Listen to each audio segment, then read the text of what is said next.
नमस्कार, मैं हूँ सन सिंह क्रांति और आप इस समय देख रहे हैं शुभ समय, भारत का पहला world wide online digital news channel Shubh Samay में आप सभी का स्वागत है। मैं इस समय अंधेरी एयरपोर्ट इंटरनेशनल एयरपोर्ट पर खड़ा हूँ।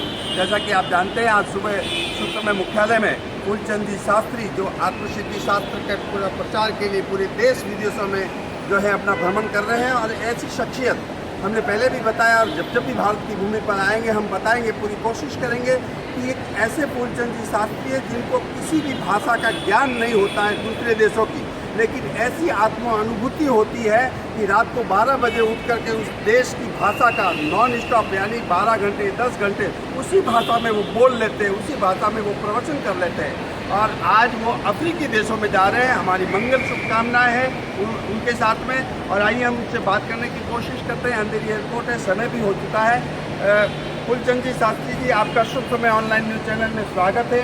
आप अफ्रीकी देशों में जा रहे हैं, आप किस तरह के मिशन को लेकर के वहाँ जा रहे हैं? जैसा कि आप जानते हैं, अभी आत्मसिद्धि शास्त्र मिशन चल रहा है। आत्मसिद्धि शास्त्र की जो रचना है तो परम कृपालुदेव श्रीमद राजचंद्र जी ने की थी। और राजचंद्र जी का नाम आप सबने सुना होगा।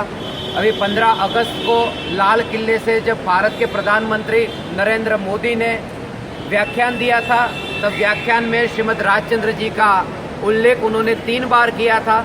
और ये कहा था कि महात्मा गांधी जी के आध्यात्मिक गुरु श्रीमद राजचंद्र जी थे। और महात्मा गांधी जी ने अपने जीवन की आत्मकथा में भी ये लिखा है कि मैं रस्किन, टॉलस्टॉय और रायचंद भाई से अधिक प्रभावित हुआ था। और श्रीमद राजचंद्र जी से गांधी जी ने बहुत कुछ सीखा है।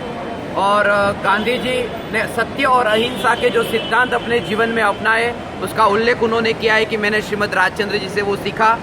श्रीमद राजचंद्र जी की जो ये रचना है आत्मसिद्धि शास्त्र, उसको लेकर के हम पूरी दुनिया में 142 देशों के लिए निकले हैं।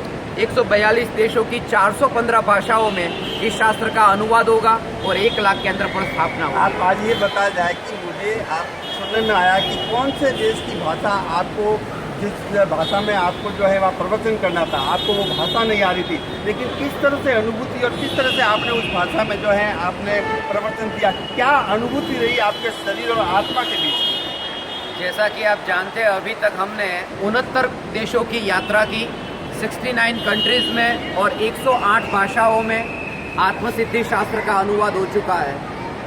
दुनिया के किसी भी एयरपोर्ट पर जब मैं पैर रखता हूँ, मुझे आज तक कोई देश मुझे नया नहीं लगा और किसी भी देश की भाषा मुझे नई नहीं लगी। जब मैं चाइना उतरा पहली बार और चाइनीज़ मैंडरिन भाषा में वहाँ पर उसी दिन प्रवचन हुआ।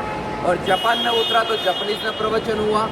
अभी अफ्रीका में मैं पिछली बार था, वहाँ पर स्वाहिली भाषा में प्रवचन हुआ। इंडोनेशियन, मलायू, थाई, तागलॉग, अच्छे, बताकनीज, जावानीज, इन सब भाषाओं में अब तक प्रवचन हुए हैं। और किसी भी व्यक्ति को जब मैं मिलता हूँ तब दुनिया का कोई भी देश, कोई भी व्यक्ति मुझे नया नहीं लगा। और इसी कारण से आत्मसिद्धि शास्त्र लेकर के हम पूरे विश्व में निकले हैं। 142 देशों की जो यात्रा है, इस साल 100 देशों की यात्रा पूरी होगी। और ये शास्त्र पूरे विश्व में हमारे भारत की संस्कृति के रूप में और ज्ञानी की ये वितराग वाणी के रूप में पूरे विश्व में पहुंचेगा और अनेक साधकों की साधना का आधार बनेगा। और साधक इससे अपनी आत्मा का हित करेंगे और जीवन में सुख प्राप्त करेंगे।